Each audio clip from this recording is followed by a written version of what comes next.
My name is Darren Hupke, and this is Pixels and Polygons, part of the Soundstone Network.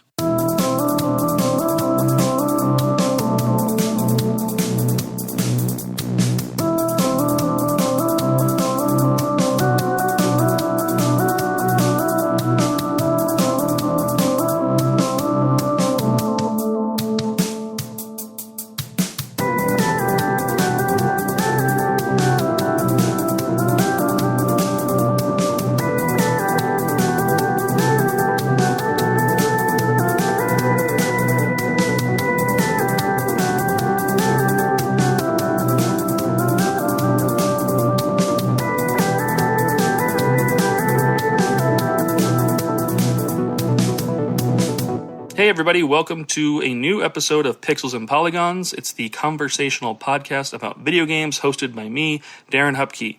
If you are new to the show, thanks for giving it a shot and thanks for checking it out. The format's simple. I have a rotating cast of guests who come on. I ask them a single video game related question or prompt, and we talk about it. It's short and sweet. It's designed to be easy, quick listens, and it's the perfect podcast in between podcasts. So thanks for checking it out, and hopefully you enjoy the episode. If you've come back and you're a returning listener, thank you for your support. Thanks for continuing to listen to it, and thanks for checking it out. I appreciate you. You can support me and consider doing things to support me by leaving a like or writing a review or sharing a link online. All that helps and goes a long way, and it's much appreciated. I've got other ways you can support over on Patreon at patreon.com/Darren Hupke. For as little as $1 a month, you can also support the show. That will allow you to contribute icebreaker questions that I will ask in future episodes and give you a shout out by name if I select your question. So if you'd like to interact with the show a bit and support me at the same time, consider doing that. Like I said, $1 a month over on my Patreon. Same thing on my Patreon page. You can find the digital storefront for all of my publishing books. Pixels and Polygons is more than just a podcast. I've got my Retro Game Zine issues available for purchase there digitally. I've also got the 32-bit library series of books and books like the Beat 'em Up Volume 1 available over on the Patreon shop for digital consumption. If you want physical, if you want an actual book mailed to you or a zine mailed to you, head over to pixelsandpolygons.net. That is my storefront where you can buy everything direct from me. So again, the 32-bit library books, I've got t-shirts, stickers, other merch, all the issues of Retro Game Zine and the upcoming 2025 annual. Everything that I've got you can find there. So if you want to support the show, if you want to support me, consider purchasing or checking out any of those projects digitally, physically, or through Patreon. Thanks again for listening to the show, and hopefully you like what you hear and you come back next week. Enjoy the episode after this ad break and stay retro. Bye. Hello, we are Kirby Conversations, a podcast on Kirby, along with other adjacent subjects like Smash Brothers, HAL Laboratory, and other related Nintendo games. In each episode, we take an in-depth, well-researched look at a Kirby topic, drawing on our decades of experience playing Kirby games, creating Kirby-related content, and working in and around the video game industry. I'm Sean Douglas. I'm a theater and video game journalist. And my name's Bridget. I'm an online Kirby commentator and collector. Our team also includes photographer and Nintendo ambassador Kai, Captain Dangerous Parker, and Gigi, the editor-in-chief of Wick Kirby. Join us for deep dives into Kirby's history, interviews with industry professionals, and even inside looks at Nintendo, as together we explore all things Kirby and HAL Laboratory. You can find Kirby Conversations on Apple, Spotify, or wherever you listen to podcasts.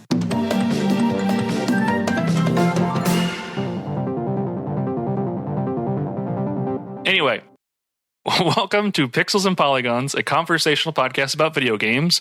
I am Darren Hupke, and I'm back again. But this week, I have a new guest. So new guest alert. Alert the sirens, ring the bells. We have a new voice. This week, I am joined by KaL, who you may recognize from, if you listen to other long-running, more important retro gaming podcasts, the Hardcore Gaming 101 podcast. But KaL, welcome to the show. Thanks for joining me and answering some questions. Well, thank you for having me, and an auspicious welcome, really. I don't usually get sirens. I usually get pushed out the door. Well, I physically can't do that. You know, we're separated by mini miles at this moment. So we'll have to listeners will have to deal with it. We'll have to listen to you for the duration of the show. But again, thanks for doing the show.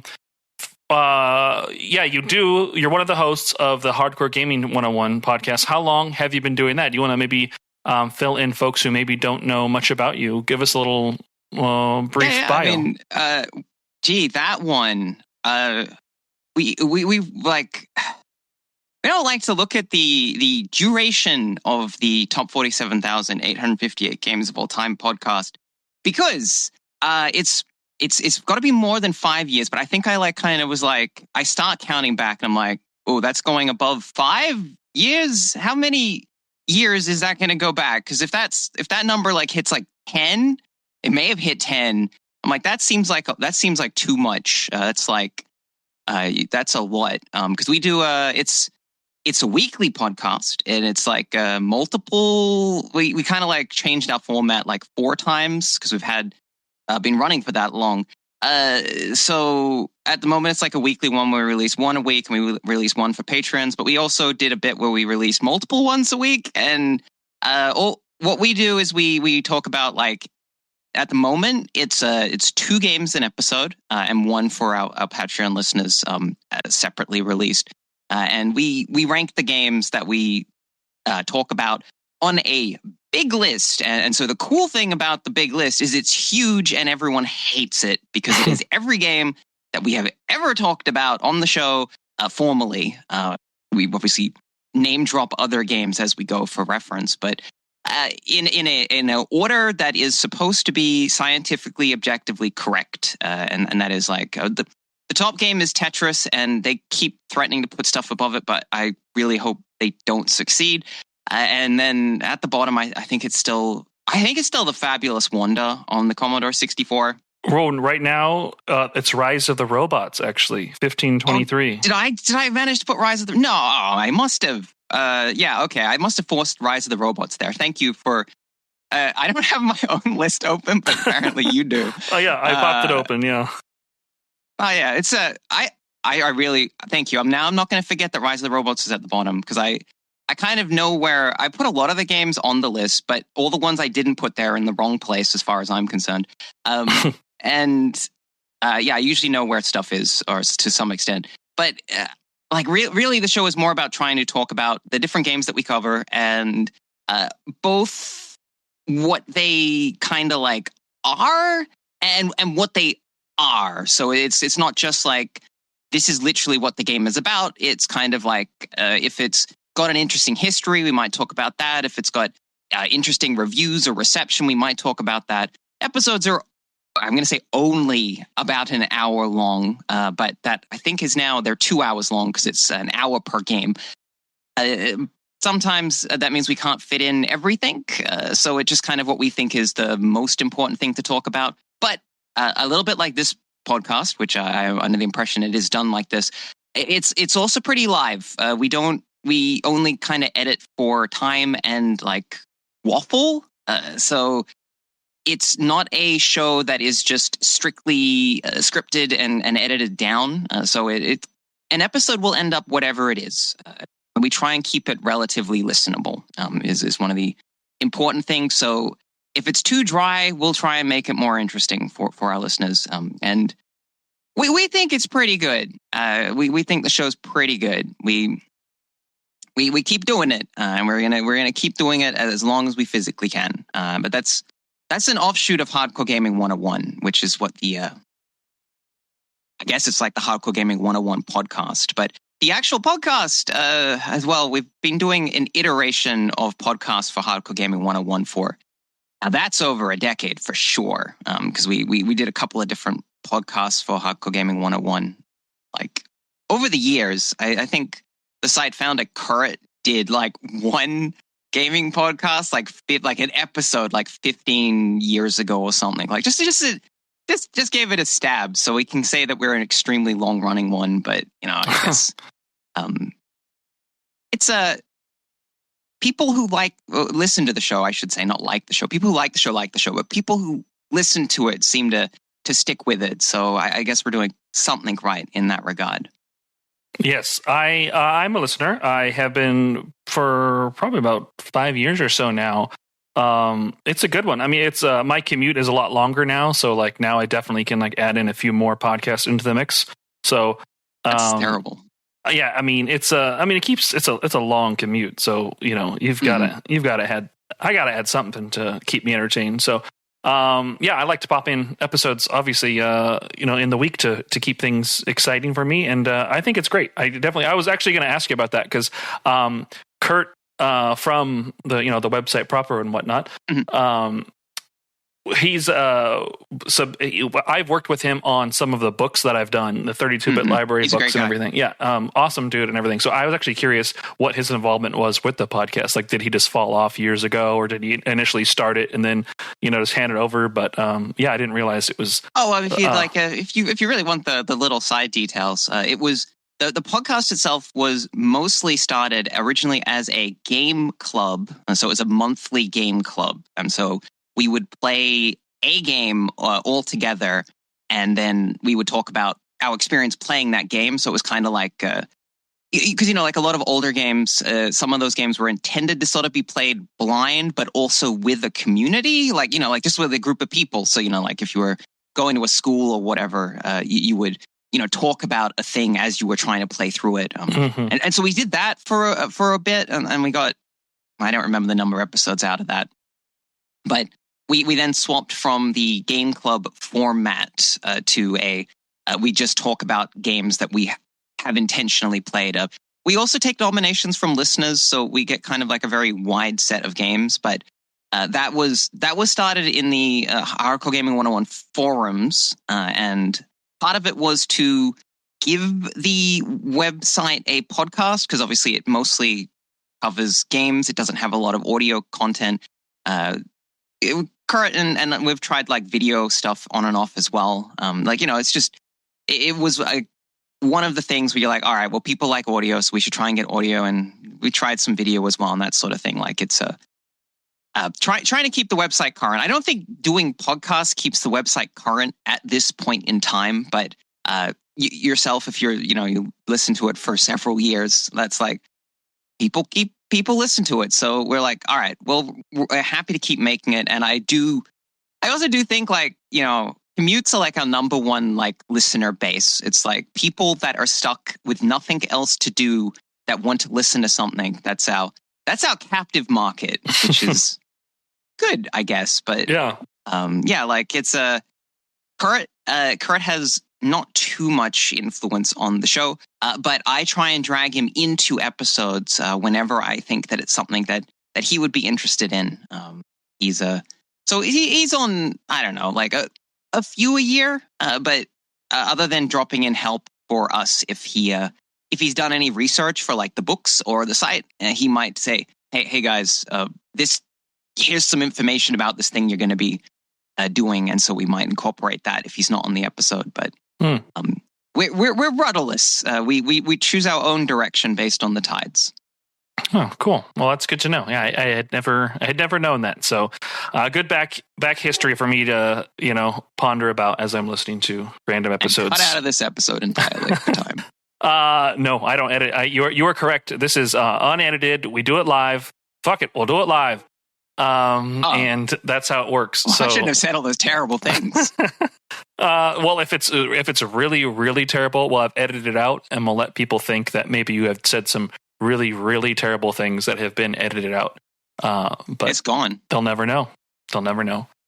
Well, let's get into it. Let's do some this or that. So I'm going to throw some this or that at you. The point is you have to select one, and you can explain why or not. The choice is yours. What do you think? Let's see. Where do I start here? Let's do PlayStation or Saturn. It's PlayStation. I mean, there's no. All right. Well, like, there's no contest, and the reason is, I would have to throw out like hundreds of games if I pick Saturn. So I'm no. I 100% agree. I will live without Bulk Slash.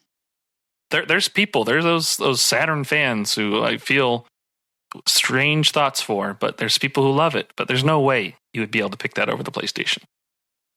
Just no. Well, arcade or console?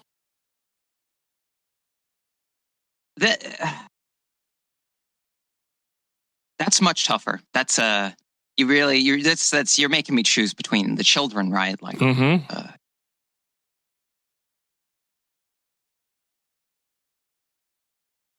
You've got a metaphorical gun to your head. Is it a metaphor? Yeah. I mean, like, I don't know. Maybe pull the trigger, right? Like, I don't know. Okay. I gotta. Episode's over. Look, I won't blow it out, so I'm going to go with console. But if you ask me the question tomorrow, it might be arcade. So, What are those like? I mean, what's those like fond arcade memories? Like, are there specific games that are just clearly just like irreplaceable? Like, what are some of those heavy hitters for you in the arcade space? Oh, but what it actually is that I think the arcade is a special kind of space for people that play games. Like, it becomes like a shrine, a kind of like holy site for people who play games. Like, it is you can go there and you can be surrounded by people that are also there to play games. And I think that's something that like, it makes you go like, oh yeah, I'm not just one weird creep who like just buys games and then buries them in like the basement. It's like, haha, time to sit here and just play games. It makes you, it makes you feel like, well, now I'm sitting here in a basement playing games with other people, and that feels way more social. Like that's interesting. It makes you feel better, like you feel cool and good about it. Also, yeah, like the screens in the arcade, those like Astro City, like any of the like proper units, they are so beautiful. Those are like gorgeous screens. You see a row of them and you're like, this is it. Yeah, I do like a well-maintained arcade, or like a large gathering of just like a curated collection, of things. There's this place here.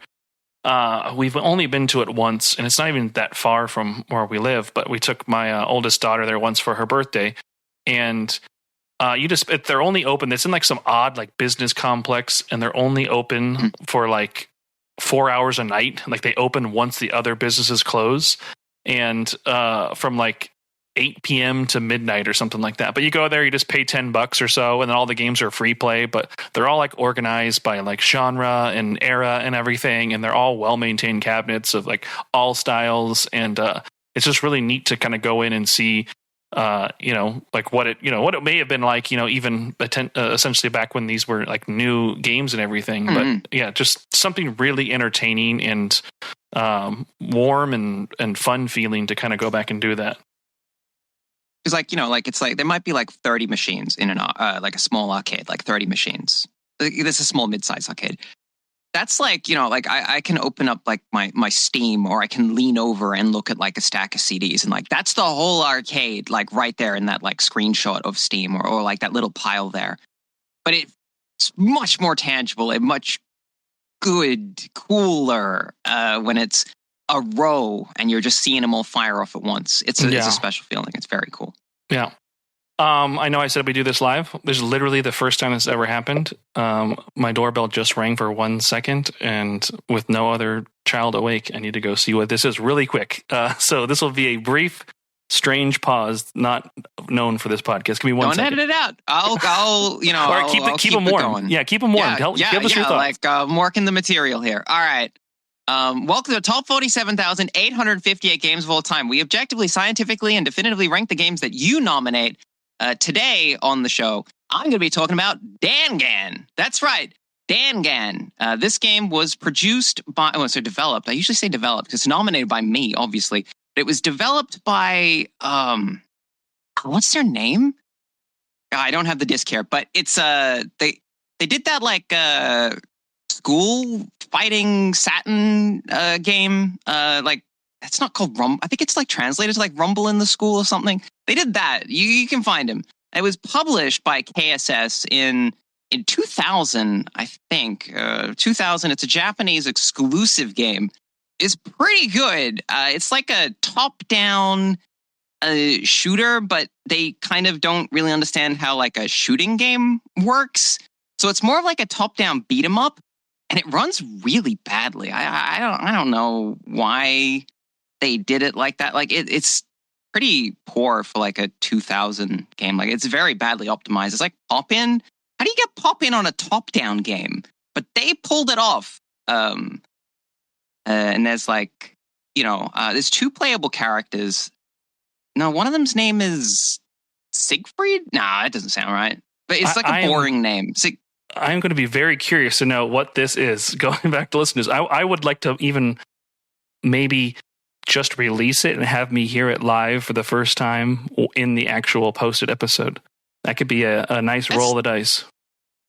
Yeah, you've never done it before. It's live. You can't change something that's live. It's done.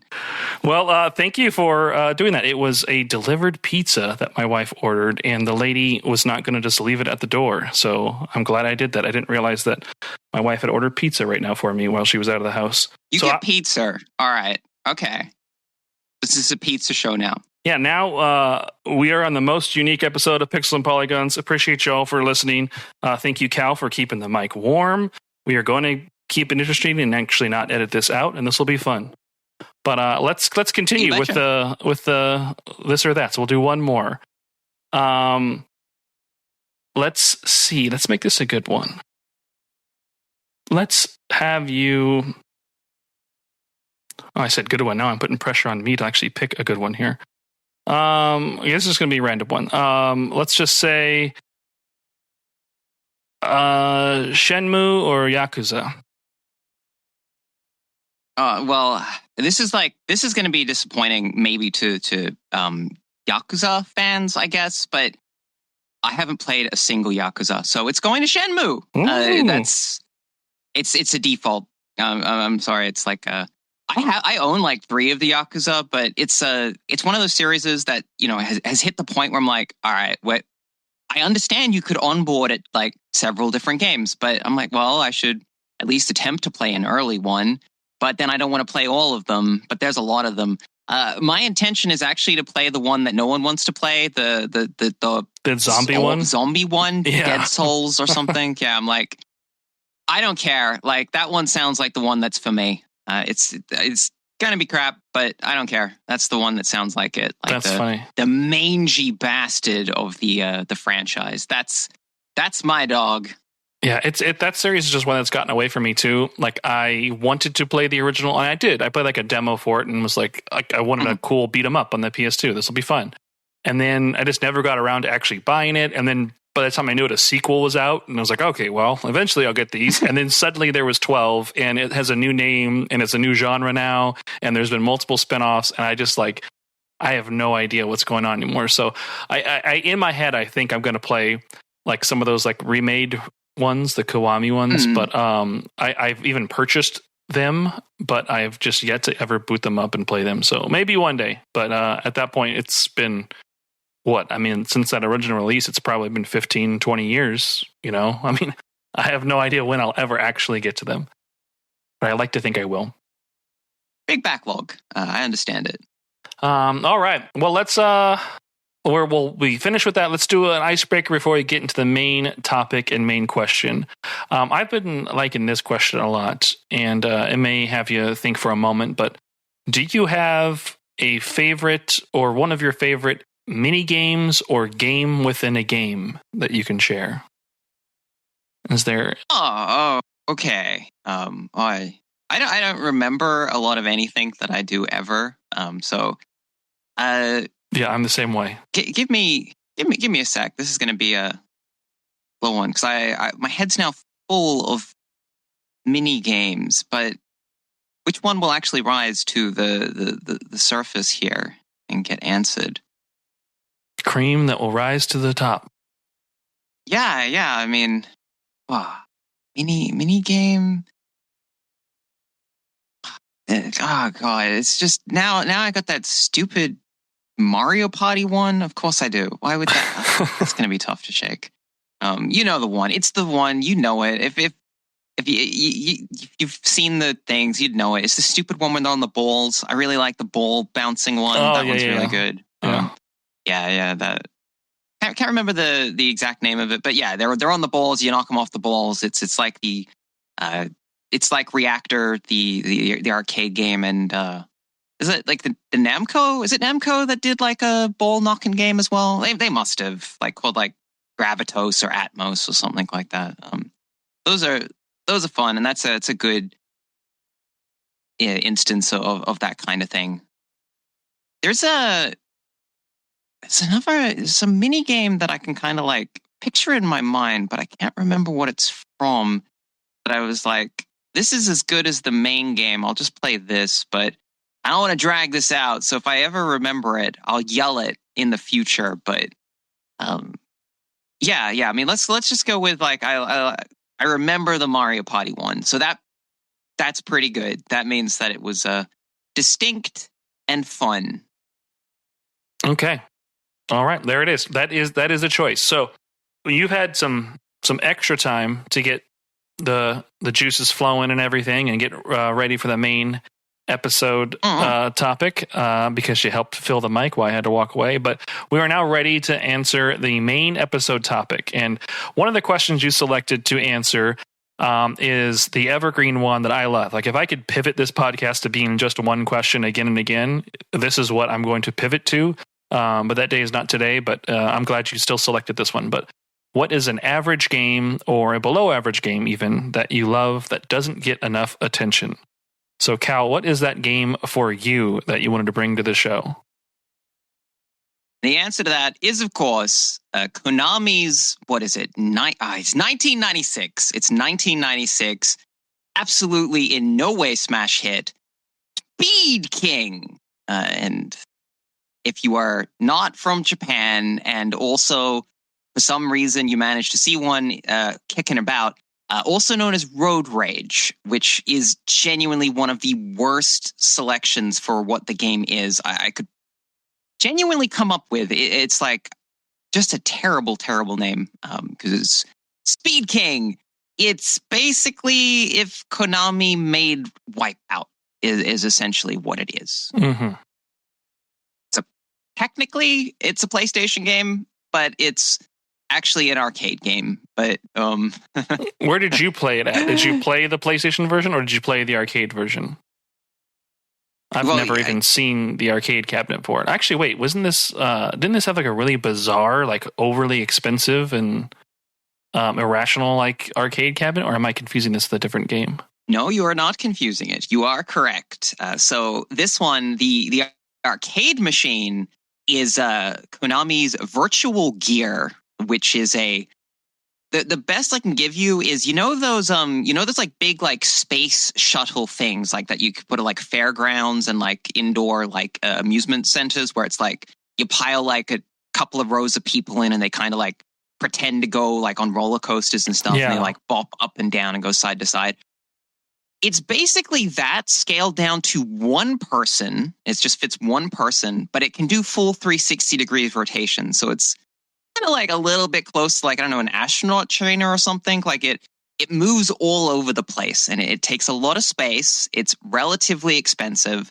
And yeah, Speed King was released for that.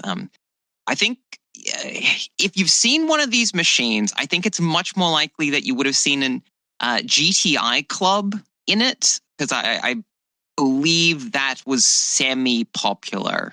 I don't think there's too many of these working left or about, but that's a car game where you're in like cars, and I feel like Car Simulator, where you like drive a car and then the box that you're in moves, is almost an evergreen arcade concept, right? Like you don't really have moving chairs in your house, so if you put a moving chair with a car game in an arcade, someone will be relatively interested, right? It's just, this is an evergreen thing. I think Solar Assault was also available in it, but Speed King, that was, that one, it didn't stick around very long. I think because it was just kind of like, this car game's more interesting. It's better for general audiences, but Konami then successfully got it ported to the PlayStation 1. And so I have never played it on the arcade unit. I have never seen an arcade unit of it in my life. In fact, if you go onto the internet and you try and find footage of someone playing the arcade game, you won't. There is, I believe, one video from like a trade show or like a Konami center in like 1995. and that is the only footage of the arcade version in play to date online, as far as I know. It's not a well-documented one, but Konami decided to make their money back, I guess, and kind of slapdashedly ported it to the PlayStation 1. And it is disgustingly accurate to the arcade system. And if you can imagine a relatively powerful, because it was, you don't make a full moving cabinet and underpower the graphics, right? That's stupid. No one's going to do that. So it's a really good looking, like I would say the footage that you got kind of, let's go with Dreamcasty for it. It's a good looking machine. Like it's a good looking 3D game. And the home port is obviously on the PlayStation, and it doesn't have a moving cabinet. So if you take a moving cabinet game with powerful graphics that demand decent hardware, and you throw it on the PlayStation on the cheap, you don't end up with a good game. Well, the what about it then speaks to you? What is it? Just the history and the audacity of trying to do all of that kind of helps like scratch an itch for you, or did you actually like purchase this at some point and found something redeeming or something that you thought they took a swing and you can at least appreciate it for that? What's the reason that you enjoy it?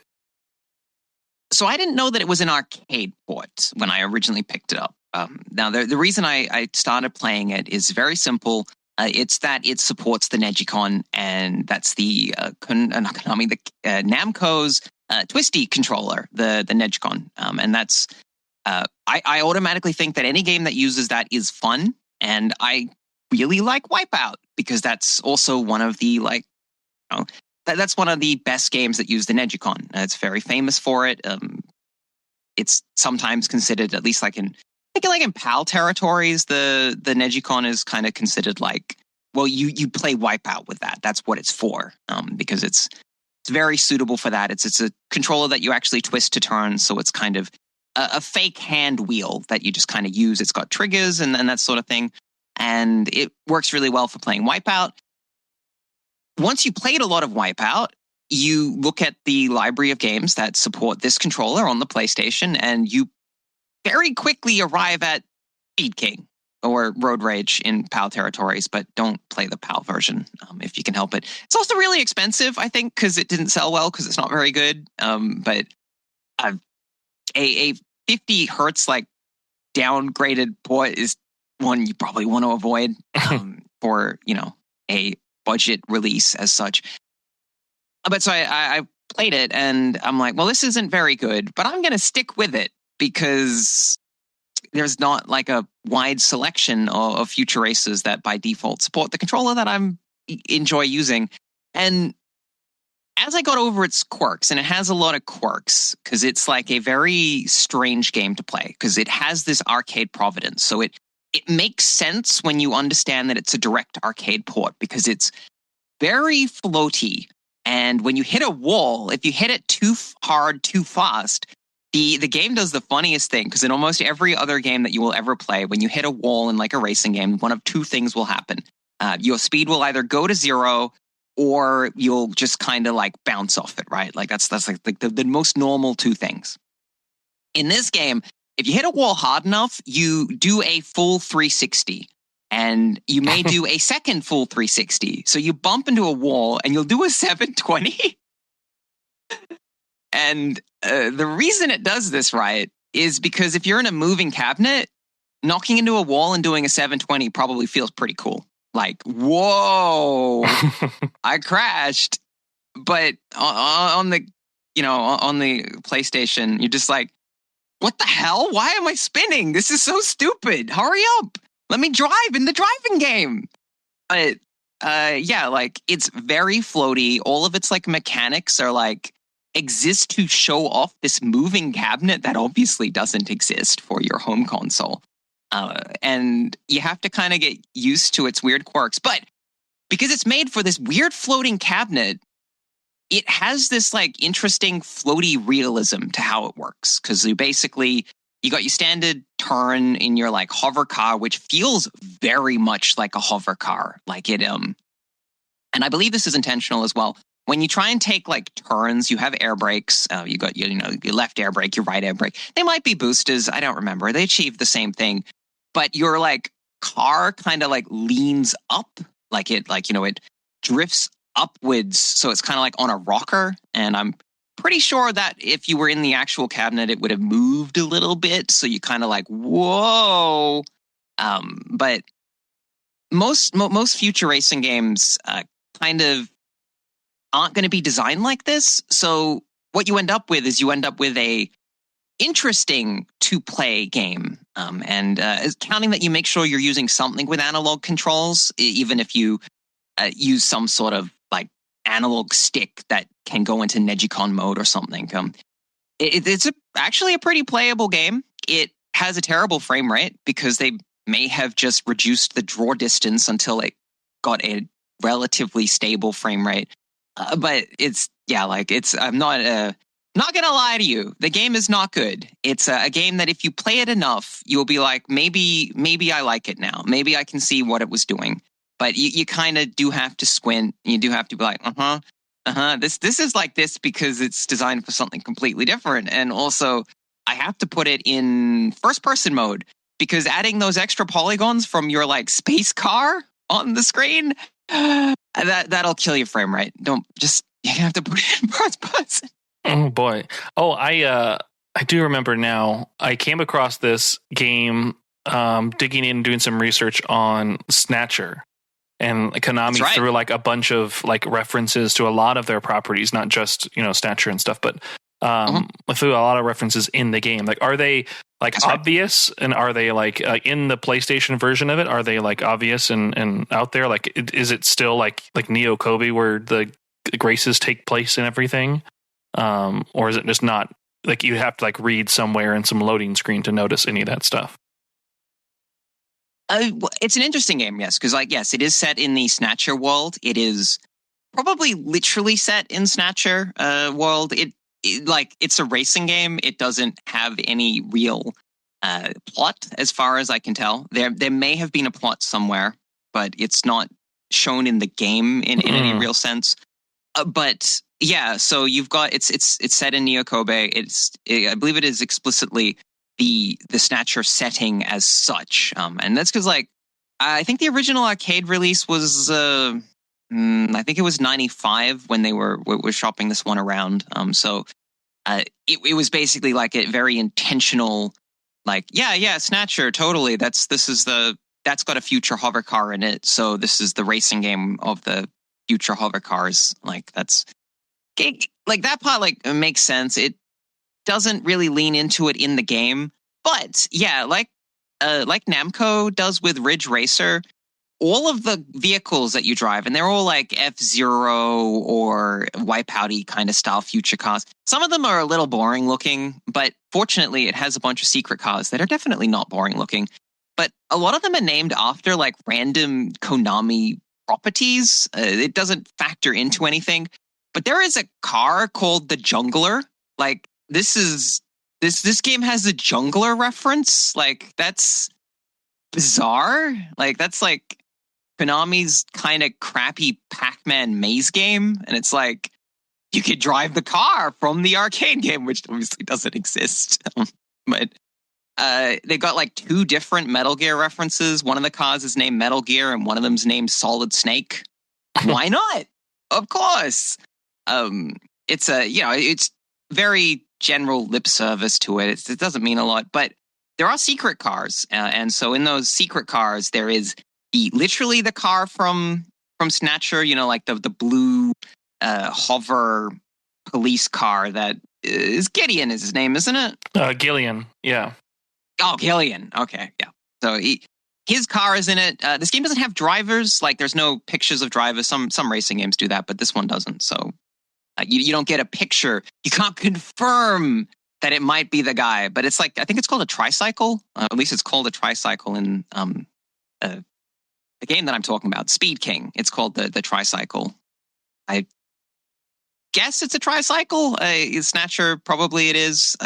Yeah, I forget what it's called. I don't even remember what it was called actually in Snatcher, or maybe they don't even say it what it is, but somewhere it's probably written down somewhere, and that's why they got that name.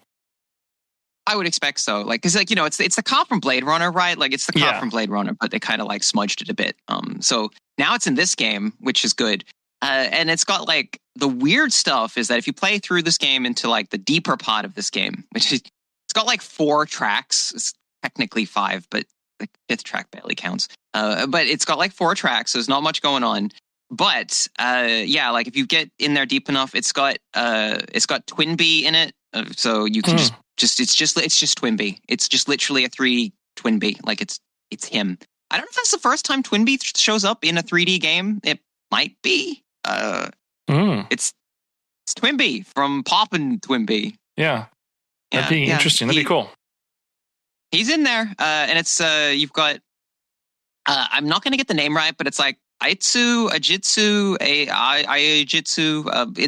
It's the red stick figure that flies on a paper airplane. And I think he's in Parodius. That the parody, Gradius game, whatever, the Konami classic. Yeah, people love it. Yeah, he's in it, and it's just literally him in 3D. He's unplayable. If he touches a wall, he does the spin out, which is very painful because the game is designed to make you hit the walls. Because the arcade machine, if you hit a wall, it would be like, whoa!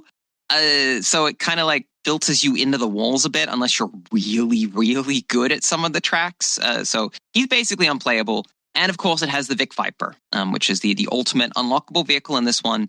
Again, maybe the first time the Vic Viper shows up in 3D. But the strange thing about this is that Konami were apparently making a Vic Viper-themed racing game, literally called Vic Viper. Yes, and this is actually what recently came up in a newsletter. Mark Normandin, I follow him on Blue Sky, but he has a newsletter called Retro XP, and at the end of November, he released one. And I thought that's what this was. He was talking about that Vic Viper battle racing game that was being developed, and mentioned Speed King in that article that he has. So if you haven't been following Mark Normandin, listeners, on Blue Sky, do that and subscribe to his newsletter. But yeah, I that was the first time I ever actually heard of or saw anything about Vic Viper battle racing. Yeah, it's I think it might be his, but it's several people's white whale, I think, of arcade games, because Konami have kept a lid on most of their like prototype alpha. Like I don't know how many Konami leaks, because Nintendo have had a huge like leak of their stuff. I think you've had Capcom have had decent sized leaks here and there. I don't think the Konami stuff has leaked out very much. So the Vic Viper game is like non-existent. I think there's like a couple of photos of like what it might have been. But Speed King came out before Vic Viper, I think. Well, Vic Viper didn't come out, of course, but like I think Speed King was out. Yeah, it was meant to be. Yeah. I don't know. So maybe they would have put Vic Viper in the Virtua Gear. Don't quote me on that. I have no idea. But like maybe they were gonna. Maybe they thought Speed King didn't go because it didn't have a recognizable anything attached to it. But yeah, like the Vic Viper in this is probably. I don't know if you've got enough photography available, but it might be the Vic Viper from when they tried to make Vic Viper. This game doesn't really feel like it has a lot of bits and pieces from like the bin in it. It's very, very direct arcade port. Just based on the footage that you can find of the original game, it's very direct. It's probably, I would guess, like them basically copying the code base across to the PlayStation as best as they could, as cheaply as they could. But yeah, Vic Viper's in it. It's the best. Well, it's either the best or near to the best vehicle in the game to drive. So that's good if you like the Vic Viper, which why wouldn't you? Also, he comes with his own theme song, which is actually one of the things that makes Speed King really endearing. It has a lot of music. You wouldn't expect it, but yeah, that's they got to fill that CD up. They got space in the disc. You may as well make use of it. That's the power of the PlayStation. It really is, because like the game, I'm sure you're aware, and your listeners probably know this kind of crap as well, but when they did like CD ports, like home ports of arcade games, they often threw in a second soundtrack, right? Because like, look, you got to buy this game. I know you played it in the arcade, but now there's different music. You could select different music. Look at that. Give us 5,800 yen. How about that? And this game does that as well. Like it has its own. It has a different soundtrack attached to it, which is interesting because like I doubt there is anyone on this planet at any point except the actual composer of like Speed King's arcade soundtrack that has really heard the Speed King soundtrack to any degree. But it's got the arcade music. It's got a completely different set of songs, which is like the home version music. Then it has like, I think some extra tracks, which are like a phantom mix. I'm not sure if some of this stuff may have been from Vic Viper. You'd need to get Vic Viper to find out. But there's just like quite a lot of stuff piled up. Like the regular soundtrack is kind of like rock music. It's kind of like a bit close to F-Zero. It's kind of what you would expect Konami to put on like a racing future game in like 1995. The remix or like the new stuff that they added feels a lot more Wipeout. It's a lot more like techno, a lot more electric. And that's like really cool. And then they threw in like remix music or like other songs for like their guest star characters. So there's like one for, I think, Parodius or Gradius. Well, one for Gradius, one for Parodius. And I don't know if it's like Snatcher music, but there's extra music for like the Tricycle. It's got its own song kind of attached to it as well, which is very silly because it means if you pick one of these cars, unless you set your soundtrack to a custom option, which you can pick, it's just going to play the same song and only one song because that's their song, which is silly. It overrides the stage music. Wow. Well, yeah, that's a deep cut. I probably think this is the most, the deepest, obscurest pull for this question that I've done so far in the podcast. But I love it. I love the Konami stuff. I'm a big Konami, fan myself.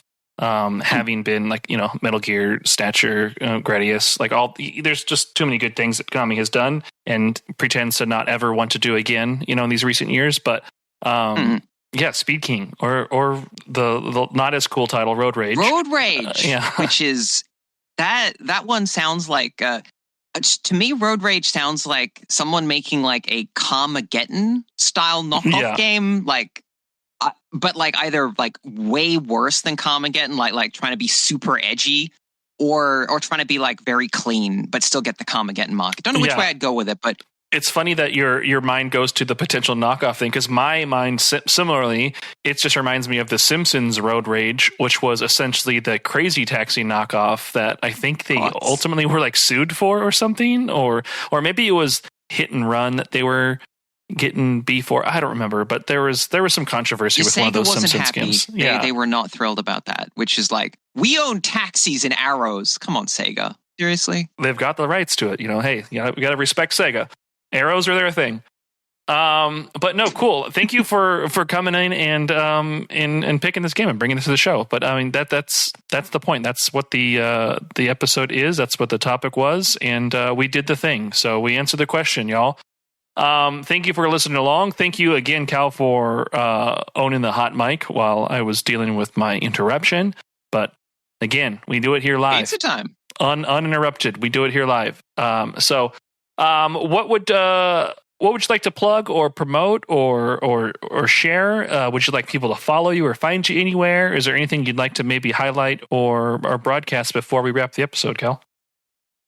I mean, the easiest thing to do would be to listen to my podcast, unless you didn't like listening to me on this show, in which case it's literally the same thing, but on a different podcast. So don't do that. But that's the Top 47,858 Games of All Time podcast. That one's really easy to find because no matter how bad the search engines get, there isn't like a Top 47,856 Games of All Times or anything kind of like, sideways knockoff of our show. So it's... Well, we'll still show up, and that's probably the best thing to do. You can try and find me on social media. It's not hard, but again, like I feel like if you were wanting to follow me, you'd already be following me on the social media I post on. It'd be weird not to. That's up to you. But listen to the podcast. This one. The other one's fine as well. Yeah, listen to them both. Go seek it out and find it. And, I'm sure you probably are. Like my 10 of listeners compared to yours, I'm sure there's a significant, overlap in 100% of them. There's not even a Venn diagram. It's just a flat circle. I was hoping that they would listen to either your or my podcast in order, and then be like, what the hell? He's back again? That's the time loop. But all right. Well, thank you. I definitely hope to have you again on a future episode. Spoiler alert, that's going to happen here in moments, and you'll just hear it in weeks later. But thank you, KaL, for joining the show. And you all have a great rest of your week. Bye. Bye.